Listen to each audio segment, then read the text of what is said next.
Miss হবে না আপনার পছন্দের টিভি শো। দেখুন জি5 অ্যাপে একদম ফ্রি। চলো সবাই ভিতরে যাই। এখনো যে মাথা ঠান্ডা হয়েছে এরকম কোনো ব্যাপার নেই, কিন্তু এখনো অনেক কিছু হতে পারে। কি বলছো? চলো তাহলে। চলো চলো আস্তে আস্তে খামি আস্তে। মেজো বৌমা, আর যাই বলো, দিদি ভাইয়ের বাপ মায়ের নাম তুলে কথা বলে তুমি খুব অন্যায় করেছো। যে মানুষ দুটো চলে গেছে তাদের নিয়ে এমন কথা বলা তোমার একদম উচিত হয়নি। আরে বললে কি হবে, যেমন কাজ করেছে পর্ণা তেমন টাইটও দিয়েছে। আর তাছাড়া মা অবশ্যই ভুলটা করে একদিক দিয়ে ভালো কাজই করেছে। আমাদের পর্ণা যে আগের মতনই তার কাটা আছে, একটুও পাল্টায়নি, সেটা কিন্তু জানা গেল। একদমই তাই। পর্ণার তার কাটলে যে এখনো তাণ্ডব হয় সেটা সবাই জেনে গেল। ভাইপো, তোর মাকে আজকের ঘটনা থেকে শিক্ষা নিতে বল, নালে পর্ণা এমন টাইট দেবে যে সারা জীবন কেঁদেও কুল পাবে না, বলে দিচ্ছি। বর্দা, তুমি একদম ঠিক কথাই বলেছো। কৃষ্ণা, এমন কাজ আর কোনোদিন করো না যাতে ওর তার কেটে যায় আবার। হ্যাঁ, দেখলে তোমার মাকে, যদি তুমি বাড়ি করো না তাহলে তোমারও এরকম হাল হবে। পদ্মা, তোমার ডাঁটিটা এবার শক্ত করে, বুঝতে পেরেছো? নালে পর্ণা তোমায় এমন তুর্কি নাচাবে যে হলে পানি পাবে না, বলে দিচ্ছি। খুব বউ সাজার শখ না? পর্ণা এবার যখন হামান দিস্তায় ছেঁচবে তখন বুঝতে পারবে। একেবারে পিষে দেবে, পিষে। চলো চলো চলো চলো।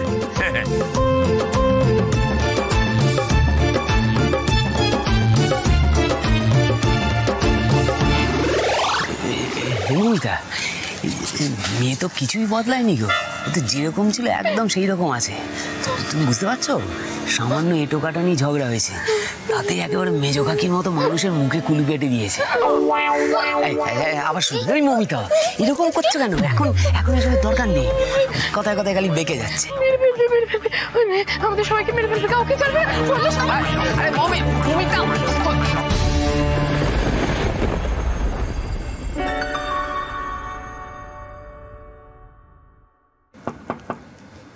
পর্ণা,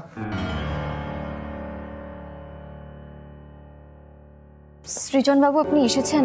আপনি না এসে খুব ভালো কাজ করেছেন জানেন। আপনি তো বেশ ডাকাবুকো মেয়ে। মানে তার কেটে গেলে আমি তো দেখছি আপনি কাউকে রেয়াত করেন না। এক্স্যাক্টলি, এটাই না আমার প্রবলেম। মাথা গরম করে আজকে একটা বাড়াবাড়ি করে ফেললাম, আমার না এত আফসোস হচ্ছে। আরে ধুর, আপনি এসব কেন ভাবছেন? আর সেই জন্য মুখটা ওরকম করে রেখেছিলেন? না না, সে আপনি যাই বলেন না কেন, আমি না আজকে একটা মাথা গরম করে খুব খারাপ কাজ করে ফেলেছি। এই জন্য না মা আমাকে বলে সবসময় মাথা ঠান্ডা রাখতে। আস্তে আস্তে আস্তে, আপনি এসব নিয়ে ভাববেন না। দেখুন, আমি বলছি আপনি যেটা করেছেন বেশ করেছেন। আমরা তো পুরো তাজ্জব বনে গেছি আপনার কাণ্ড দেখে।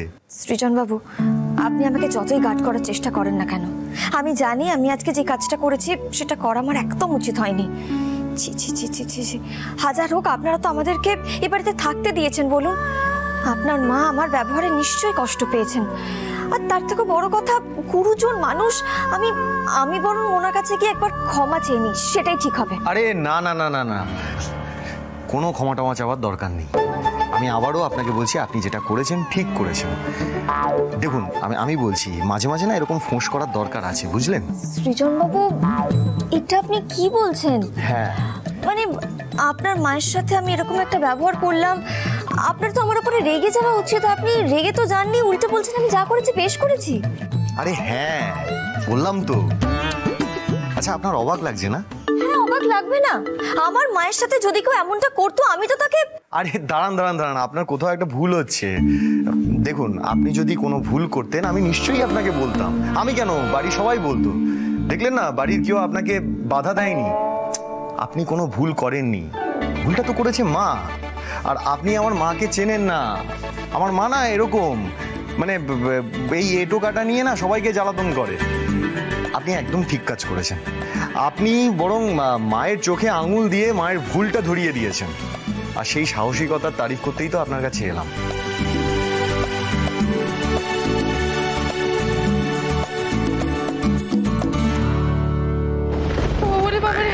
আমার জেল হয়ে যাবে, আমার জেল হয়ে যাবে, শেষ জেলে কাটাতে হবে। কেউ শুনে ফেললে বুঝতে পারছো কি হবে? তোমার কি মাথার ঠিক আছে? ও মমিতা দি, আপনি ভয় পাবেন না। ভয় পাবেন না বলছি বুবাইয়ের বাবা, আমার না মনে হচ্ছে পর্ণার না স্মৃতি হারায়নি, ও মিথ্যে বলছে, সবটাই নাটক করছে, একেবারে কোত পেতে বসে আছে, আমাদের তিনজনকে না একবারে ধরে ঠেঙাবে। কি বাবা, পর্ণার কাছে আমরা খুব মার খাবো মনে হচ্ছে আমার। পর্ণা না আমাদের জীবনটা একেবারে তছনছ করে দিল। বিয়ে হয়ে এই বাড়িতে আসা থেকে শুরু হয়েছে, ভাবতে হচ্ছে একটা লোক ছাদ থেকে পড়ে গেল, স্মৃতি চলে গেল, অথচ আমাদের নাচানো ছাড়লো না। আজকে যা ফর্মা দেখলাম তাতে তো আমারও একবারই কিছু করতে ভয় লাগছে। বলছি শোনো না বুবাইয়ের বাবা, তুমি না একবার ঈশাকে ফোন করো, ঈশা নিশ্চয়ই কিছু বলে দেবে আমাদের এই বিপদ থেকে উদ্ধার করতে। ঈশা মাই একমাত্র পারে, ঈশা মা। আর ঈশা মাকে ফোনটা করো না। ঈশাকে ফোন করলে এখন ফালতু ফালতু কতগুলো কথা শোনাবে, তো শুনবে, কলটা করো। আর তো উপায়ও নেই, কি আর করা যায়। ঈশা মা, দেখছি দাঁড়া। মা বলো অয়নদা, আবার আমার কথাই মনে পড়ে গেল তো?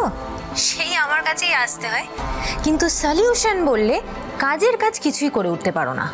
না ঈশা দেখো, মানুষ তো ভুল করে, আমিও ওই রকম একটা। এই চুপ করো তো, একদম নাকি কান্না কাঁদবে না। আর আমি তো শুনলাম সুইটির কাছে তুমি আর মৌমিতাদি নাকি একেবারে শামুকের মতন গুটিয়ে গেছো পর্ণার ভয়।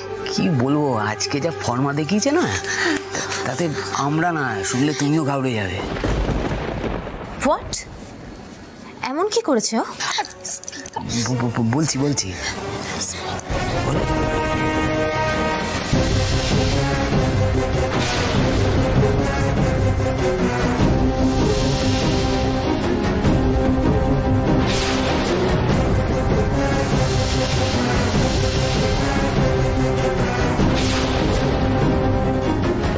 ঈশা বলছি সবটাই তো শুনলে। শোনো না, আমার না মনে হচ্ছে পর্ণার স্মৃতি হারিয়ে যায়নি, ও সবটা নাটক করছে। আমারও তো এটা মনেই হয়েছিল, আর এই কথাটাই তো আমি অয়নদাকে বলেও ছিলাম, কিন্তু এই ব্যাপারে না আমাদের আগে শিওর হতে হবে। মানে পর্ণা যা করছে, যা বলছে, সে সবটাই কি ও নাটক, না সত্যি সত্যি ও সব ভুলে গেছে?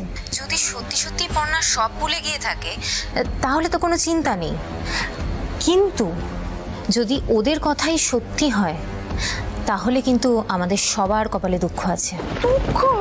দুর্ভোগ বলো, দুর্ভোগ আছে। মৌমিতাদি খাইমাই করো না তো, আমাকে একটু ভাবার সময় দাও। ওইসা ম্যাডাম শুনুন না, আপনার কথায় তো আমি সৃজন দত্তের বউ সেজে ফেলেছি, এবার আমি কি করব? তুমি আবার কাঁদুনি গাইতে শুরু করলে কেন বলো তো? তোমাকে যেটা করতে বলেছি তুমি শুধু সেটাই করো, চোখ বন্ধ করে আমি যা বলবো সেটা করে যাও। বাকি কি করবে না করবে আমি সবটা পরে জানাচ্ছি। ওরে বাবা, ঈশা মা যতক্ষণ না জানাচ্ছে কি করতে হবে, আমি বাবা হুটহাট করে বাইরে যাব না, পর্ণার সামনে যাওয়া যাবে না, সাবধানে তো মান নেই। আমিও এইটাই বলতে চাচ্ছি না, এটাই করবো, ঠিক আছে? জি5 ডাউনলোড করুন আর সব এপিসোড দেখুন একদম ফ্রি।